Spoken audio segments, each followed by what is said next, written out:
Part 1. The Quiet Apartment in Maple Grove. Emma lived on the third floor of an old brick building in Maple Grove, a small town hidden between hills and pine trees. Her apartment overlooked a quiet street where golden leaves danced in the wind each morning. From her living room window, she could see the little bakery that opened at dawn, the florist that arranged roses with care, and the young couple who always walked hand in hand on Saturdays.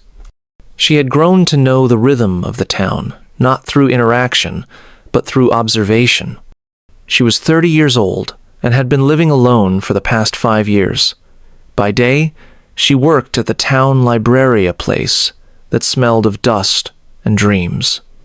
Emma loved the silence of books, the whispering pages, and the comfort of routine. She knew which children preferred stories about dragons, and which elderly patrons came not for novels, but for a moment of warmth and small talk. She was kind, always ready with a gentle smile, but kept her world private, tucked behind the safe borders of books and polite conversation. Her apartment was a reflection of her, warm but quiet, simple but filled with character.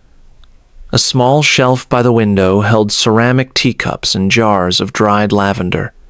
Her bedroom was painted pale blue, and on the wall above her bed hung a map of the world, dotted with pins of places she wished to visit: Kyoto in the spring, Tuscany in the harvest season, the fjords of Norway.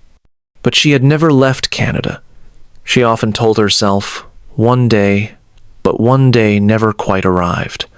Evenings were the hardest. After leaving the library, she would walk home slowly, sometimes stopping by the market to buy a single peach or a loaf of sourdough. Once inside, she would light a small lamp in the corner and brew chamomile tea. Then came the quiet, the kind of quiet that made the ticking clock sound louder, the fridge hum more intensely, and her own thoughts feel overwhelming. She tried to fill the silence with music, audiobooks, even old films, but nothing could replace the presence of another human voice. She missed conversation. Not just talking, but sharing, the kind of small moments that give life meaning. What to cook for dinner, how the sky looked that day, whether a dream last night made any sense. Many of her friends had slowly drifted away into different lives. Marriage, children, career changes. The group messages turned into birthday wishes once a year. Emma met her best friend Lena once a month, if their schedules allowed. Those coffee dates were her lifeline, but they always ended too soon, and the walk home afterward felt even lonelier than before. In recent months, the loneliness had started to grow heavier. Emma didn't only feel alone, she started to fear that maybe she was becoming invisible. That in a world full of noise and connection, she was fading into the background. She started writing in a journal every night, not with the goal of documenting events, but to trace the shape of her feelings, to find where her longing began. At first, the entries were short. I'm tired today. I saw an old man feed birds at the park. But slowly, the words deepened. She wrote about her desire to be seen, to be known not just for being polite or kind, but for who she really was underneath the quiet. She even wrote a letter to her future self. Dear Emma, I hope you are not afraid to open your heart. I hope you don't forget that even stillness needs movement sometimes. She folded the letter and placed it inside a book she hadn't finished, reading the little Paris bookshop as if waiting for the right chapter to begin. There were moments she felt strong, full of wonder and gratitude for her peaceful life. But there were also nights when the silence felt like a wall pressing in. She would look out the window and imagine the stories behind each light in the distance, people laughing over dinner, arguing about what show to watch, whispering good night in the dark. She wondered what it would be like to have someone waiting for her, Someone who noticed when she came home late, or who left a mug of tea on her desk with a note, "Thinking of you." Emma didn't think of herself as someone who needed saving. She loved her independence. But lately, she had started to realize that being independent didn't mean she wanted to be alone forever. She didn't need someone to complete her, just someone to share the little things with. Someone who wouldn't ask her to change, but who would sit beside her on the couch, each reading a different book, and feel that it was enough. She began to notice how often people talked about love. At the library, in podcasts, on the backs of novels. Love as magic, as chaos, as survival. She had always seen it from a distance, admired it like a painting in a museum. But one evening, as she sat watching the rain blur the windows, something shifted inside her. Not a loud voice, not a sudden decision, just a quiet whisper. Maybe it's time. She closed her journal and stared at the map above her bed. Her eyes landed on the pin she had placed on Prague, a city of bridges and old cafes. She imagined walking along the river with someone who made her laugh. She didn't know who that person was, or if they even existed. But she began to think maybe love wasn't just for other people. Maybe her story still had chapters left to write, and maybe, just maybe, it was time to stop waiting for life to happen. That night, for the first time in months, she didn't just write in her journal. She spoke out loud into the quiet room. "I want more." Her voice trembled, but the silence answered gently. And for the first time, she believed it might be possible. Part 2. A Message in the Silence. A few days after that quiet declaration, "I want more," Emma found herself lingering by her laptop longer than usual. Her journal lay open on the desk beside her, her teacup half empty. The thought had visited her more than once in recent weeks. Maybe connection didn't always begin across a cafe table or a quiet park bench. Maybe, in this age of screens and soft algorithms, love sometimes arrived as a message plane, and small, tucked between pop-up ads and usernames. It was Lena, her longtime friend, who gently nudged the door open. Over coffee, Emma had confessed her ache for something more than silence. Lena didn't laugh. She didn't offer advice with a smirk or tease her for being sentimental. She simply asked, "Have you thought about trying online dating?" Emma hesitated. The idea had always felt distant, impersonal. Something for other people. But Lena's voice was steady and kind. "It's just another way to meet someone. You choose how far it goes. You decide who you trust." That evening, Emma sat cross-legged on the floor, laptop open. She wasn't sure what to write in her profile.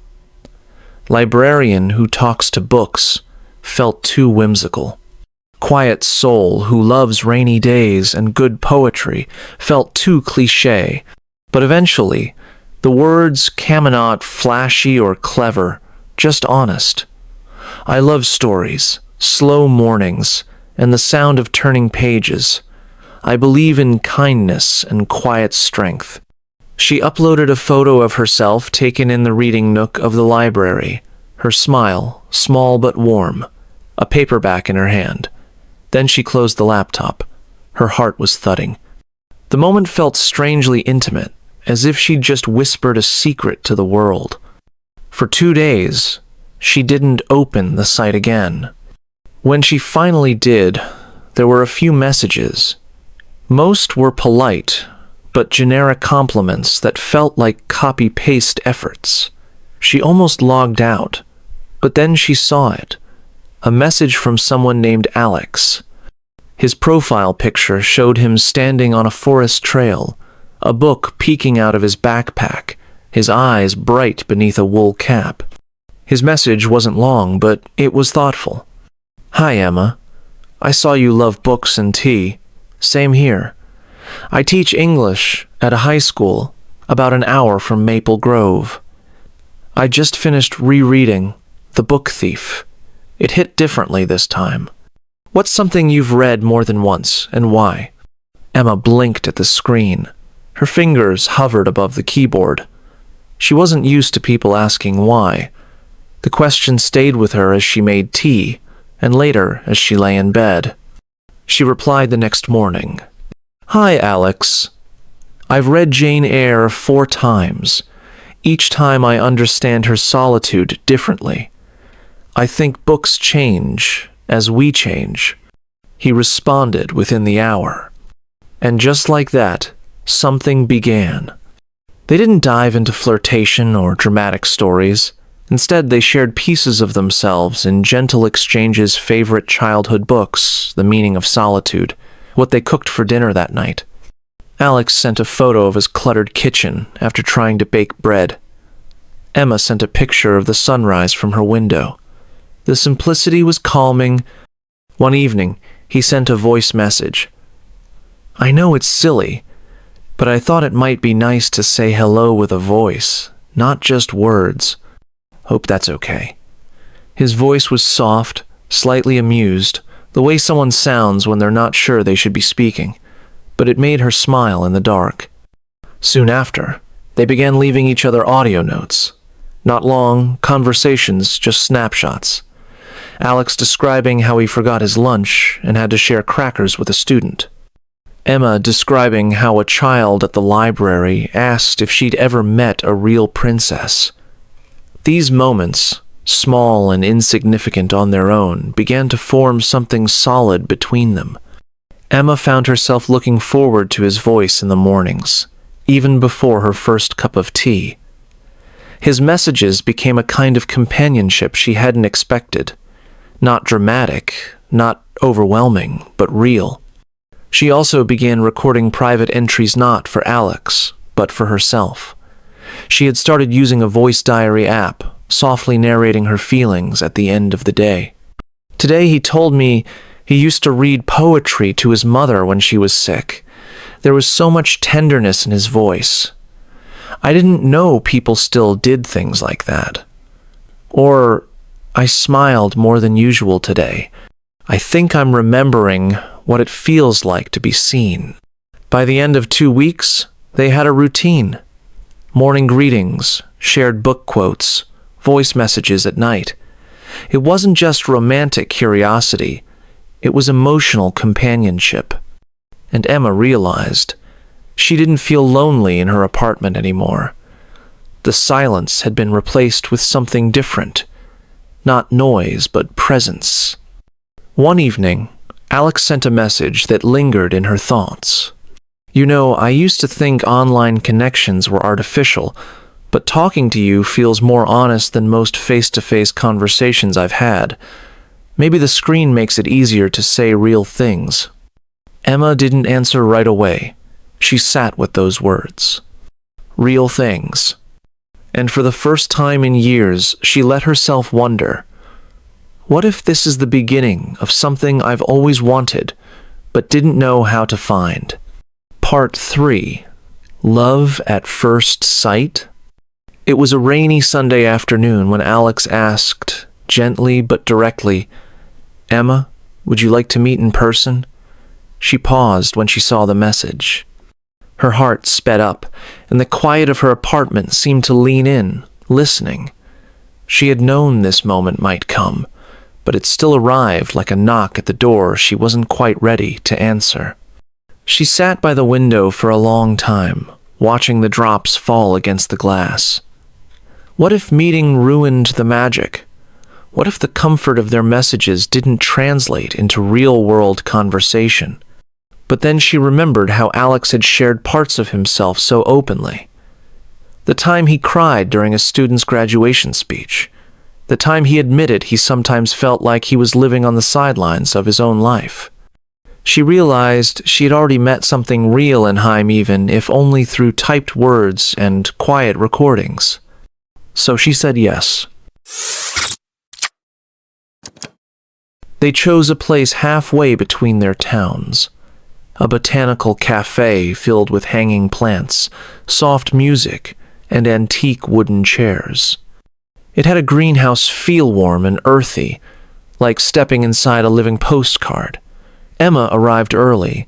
She had changed outfits 3 times before settling on a pale green dress with small buttons down the front. She brought a book in her bag, just in case he was late, but her hands were too restless to read. When Alex walked in, the world seemed to soften around the edges. He looked just like his photo-stousled hair, kind eyes, and that same expression of curious attention. But there was something more in person. The way he looked directly at her, the way his smile reached all the way to his eyes, as if seeing her wasn't just expected, it was a moment he had been hoping for. "Emma?" he asked. She nodded. "Hi, Alex." There was an awkward pause, followed by shared laughter that broke the tension. They ordered coffee, then tea, and then stayed for lunch without realizing how much time had passed. Their voices blended easily. They didn't talk about big things at first, just the kinds of topics that build trust. The best way to cook an egg, the funniest typo a student had ever made, the books that had changed their lives. They didn't try to impress each other. They didn't need to. After lunch, Alex pulled something out of his backpack. A small envelope, folded and worn. "I wrote this last night," he said. "I wasn't sure if I'd give it to you, but I guess I wanted to try something old-fashioned." Inside was a letter, written in neat, slanted handwriting. It wasn't a love confession. It was a story about the first time he realized he was lonely. How he used to sit in his kitchen with a cup of tea and pretend someone was sitting across from him. How hearing Emma's voice the first time had interrupted that silence in the gentlest way. Emma felt something move inside her, a quiet awe, a soft ache. "I used to do the same thing," she admitted. "I'd make tea for 2, then feel silly for doing it, but I liked imagining that someone might be thinking of me, too." They didn't kiss. They didn't hold hands that day, but something deeper happened, something quieter, a sense of being understood, a recognition. They began meeting every weekend after that, sometimes in Maple Grove, sometimes in Alex's town.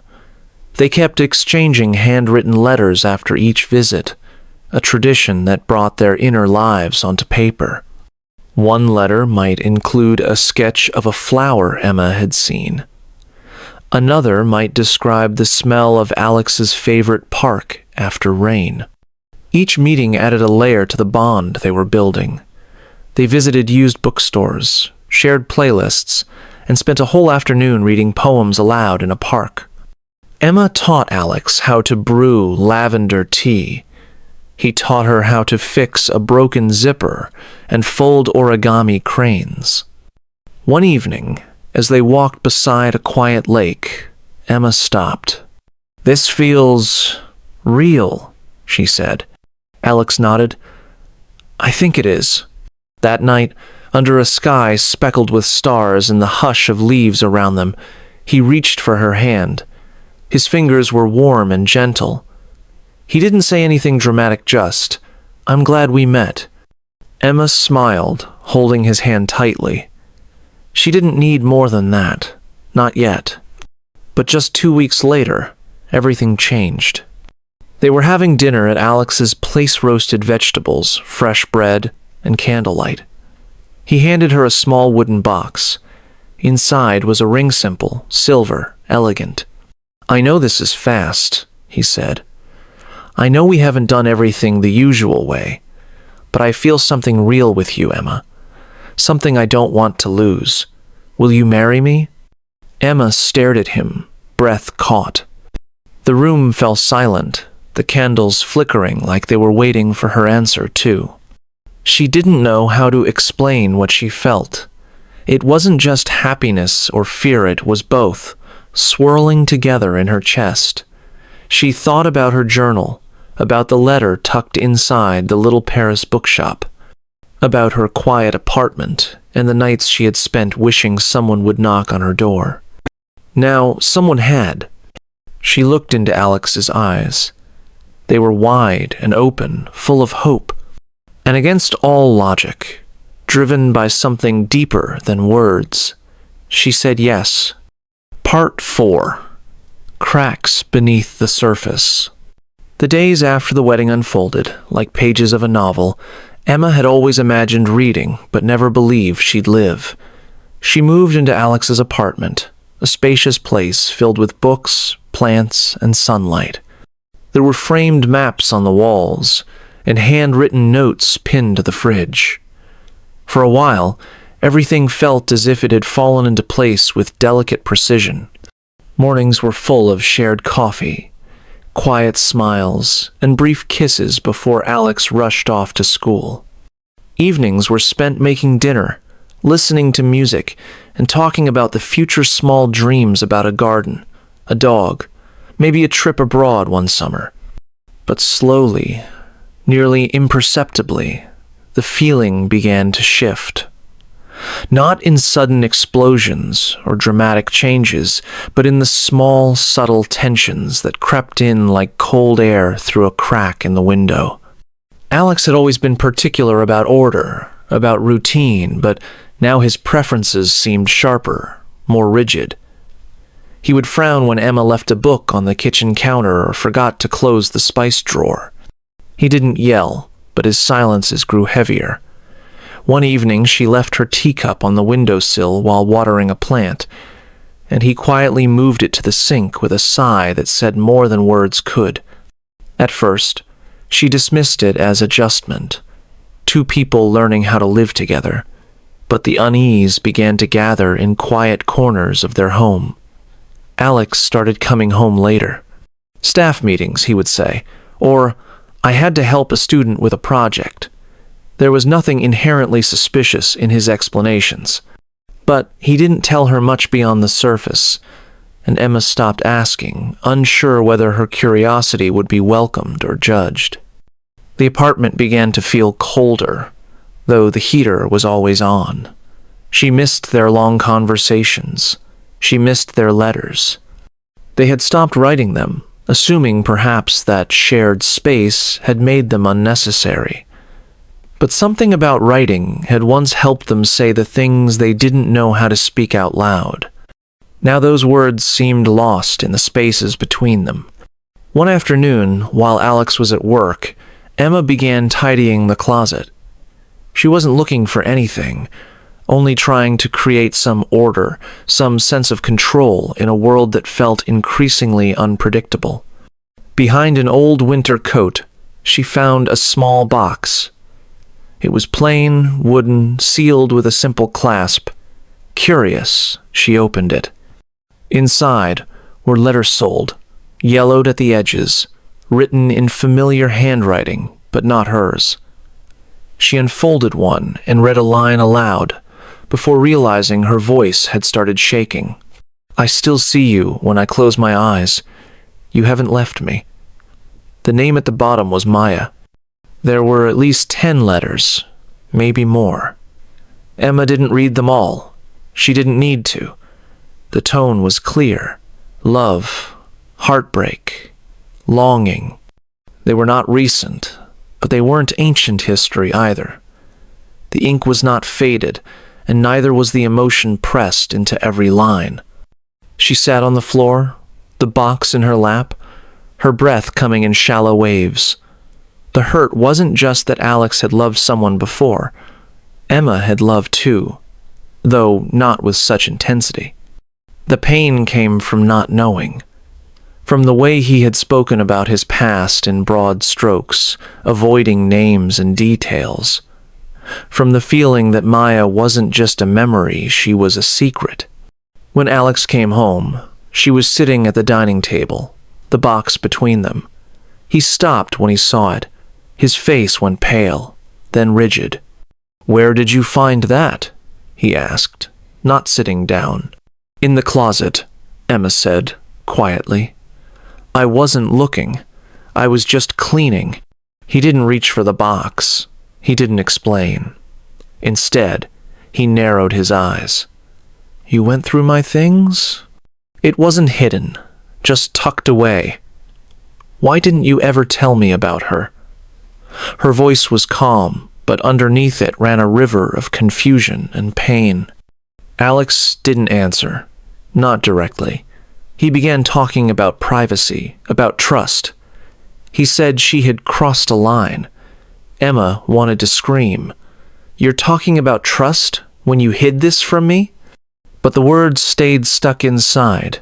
She had always been quiet in conflict, trained to retreat rather than fight. That night, they didn't speak again. He slept on the couch. She lay in bed, eyes wide open, the ceiling above her feeling impossibly far away. Days passed like rain constant, gray and unspoken.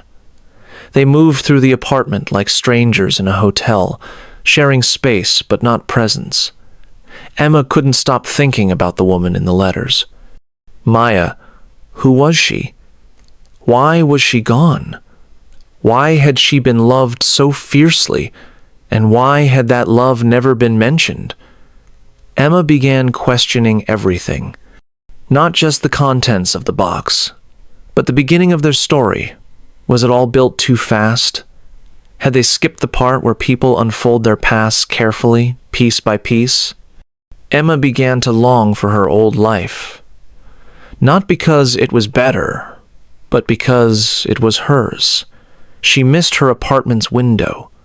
She missed the smell of books. She missed the feeling of belonging to herself completely. Desperate for clarity, she returned to something that had always grounded her writing. She signed up for a creative writing workshop at the community center. Once a week, she sat in a circle of strangers and wrote short stories drawn from memory and emotion. She didn't mention Alex. She didn't mention Maya. But in her stories, women discovered truths hidden in letters, or walked away from gardens that no longer bloomed. Her instructor once said, "You write like you're searching for something you already know." And Emma realized he was right. She was searching for her voice, the one that had gotten quieter since she'd become someone's wife. In the final pages of a story she read aloud one evening, her protagonist wrote, "I gave up silence for company, but found silence again inside the noise." When she looked up, several people in the room were nodding. It was the first time in weeks that she felt seen without explanation. Still, she didn't want to give up on Alex not yet. There was a reason she had said yes. There were mornings when his voice had been the softest place in her day. There had been letters that made her believe people could still be honest with their hearts. She wondered if the man she married was still there, beneath the silence, waiting too. But she also knew something had changed, not just between them, but inside her. She was no longer willing to carry unanswered questions. She no longer wanted love that required her to shrink. If they were going to find their way back, it couldn't be through pretending. It had to be through truth, through speaking the things they'd avoided, through sitting in the discomfort long enough to learn how to move through it. Emma looked at herself in the mirror one morning, really looked. Her reflection didn't seem sad or broken, just tired and brave. She picked up her journal, turned to a blank page, and wrote a single line. "I'm not asking for perfection. I'm asking for honesty. Let that be the place we begin again, or endable." Part 5. Rewriting the story together. It took Emma 2 more days to find the courage to speak. The silence between her and Alex had become almost ritual, a slow dance of avoidance, of daily routines executed with polite detachment. Breakfasts passed with only the sound of the kettle. Dinner was eaten without conversation, the clinking of forks louder than the space between their words. But something had shifted in Emma. She no longer feared the silence. She had walked through its depths and come out clearer on the other side. On a Thursday evening, while the sun sank slowly beyond the buildings and bathed their apartment in soft gold, Emma decided to reach for light instead of waiting for it. She made Alex's favorite dinner-roasted vegetables with lemon and thyme, wild rice, a warm lentil stew. She set the table with the linen napkins they had never used. A candle burned low in the center, and quiet jazz played from her old speaker. It looked like a celebration, but it wasn't. It was an invitation. When Alex came home, he hesitated at the door. His eyes moved from the table to Emma, who stood quietly in the kitchen, hands trembling just slightly. He seemed unsure whether he was welcome or in trouble. But she gave him a small, steady smile. "Can we talk after dinner?" she asked. He nodded. They ate slowly. The food was warm, but the silence between them remained careful. Emma didn't try to force ease where it didn't exist. Instead, she focused on the rhythm of chewing, the comfort of effort. Love, she had learned, was sometimes about showing up with something warm in a world that had gone cold. After the dishes were cleared, they sat on the couch. Emma reached for the journal and the tablinot to read from it, but to ground herself in the quiet courage it had taught her. "I'm not here to accuse you," she began, "and I'm not asking you to erase your past. I just need to understand it." Alex's face tightened for a moment, then softened. He stared at his hands, the same hands that had once written her letters, once touched her cheek in the park, once held a ring with trembling hope. "I should have told you about Maya," he said. "We were together for 3 years. We were engaged." Emma nodded. The word engaged felt like a shard, but it also brought clarity. "She left," he continued. "Suddenly, for someone else. I didn't see it coming. One day we were talking about curtains and recipes. The next day, she was gone." He paused, swallowed. "I kept those letters because I didn't know what to do with them.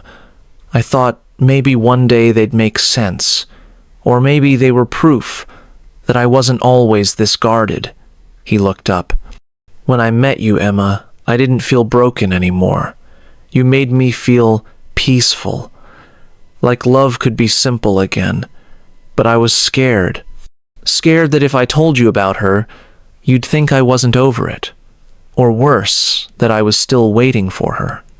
Emma listened, her heart aching not just for herself, but for the part of him that still flinched from being abandoned. "I understand fear," she said softly. "But hiding isn't the same as healing. I don't need you to be perfect, Alex. I just need you to let me see you." That night, they stayed up talking. Not about Maya, not about blame, but about themselves, who they were trying to be. Emma spoke about her loneliness, how it had once pushed her to say yes quickly. Alex admitted he had mistaken silence for peace. They shared tears, not dramatic or loud, just soft acknowledgments of everything unsaid until now. It wasn't a resolution. It wasn't a fairy tale. But it was real. In the weeks that followed, they didn't pretend things were fine. They acknowledged that love, especially the kind born quickly, required more than romance. It needed rebuilding, not from scratch, but from the cracks. They began small again. Emma suggested they go on first dates every sundial walk in the park, a new cafe, a shared activity. One afternoon, they went to a storytelling workshop for couples, where they had to share stories about each other using metaphor. Alex described Emma as a lighthouse. Emma described Alex as a sealed letter, still waiting to be opened. They laughed again, not as often, not as easily, but genuinely. They began to write letters once more, left on pillows, tucked into coat pockets. Not every letter was poetic. Some simply said, "I see you. I'm trying." Emma reconnected with her world, She returned to her creative writing class and let herself be a person outside of marriage. Alex didn't resist this time. He understood now that love doesn't grow in confinement. It breathes in space. They set new rules not to control, but to communicate. They created time each week to talk, really talk, without distractions. And slowly, a kind of trust began to regrow. Not the naive trust of early love, but the hard-earned kind that comes from looking at someone fully past and Alan saying, "I still choose to stay." There were setbacks. Some days, Emma doubted again. Some nights, Alex withdrew. But there was effort. There was honesty. And perhaps most important of all, there was grace. 1 year after their wedding, Emma wrote in her journal, "This is not the story I imagined. It is not perfect, and it is not easy, but it is real. And for now, real is enough." She had once feared she had married a stranger, but now she understood they had married each other as strangers, both longing, both imperfect, both hoping that love could teach them how to stay. Love found online, love accepted too quickly it could survive, but only if it grew roots after the leap. Only if two people chose not just each other, but also the work, the courage to begin again, the strength to forgive. Emma didn't know what the future held. She didn't need to. She only knew that she had found her voice again, and in doing so, she had helped both of them find their way back to a truer kind of love. And that, for her, was a beginning worth believing in. Love doesn't always arrive the way we expect. Sometimes, it begins with a message on a screen, a shared memory, a silent dinner, or a painful truth. Emma's story is not about perfect love, it's about real love, the kind that grows through honesty, doubt, forgiveness, and the courage to begin again. This story reminds us that connection is never about speed, but about depth. That loneliness should never rush us into love, but it can teach us what truly matters. If you're searching for love or healing from it, let this story guide you. Be honest. Take your time and never forget your own voice. If this story touched you, inspired you, or made you reflect, don't forget to subscribe to the channel. Your support gives us the motivation to keep creating more heartfelt, powerful stories to help you learn English and grow through every word.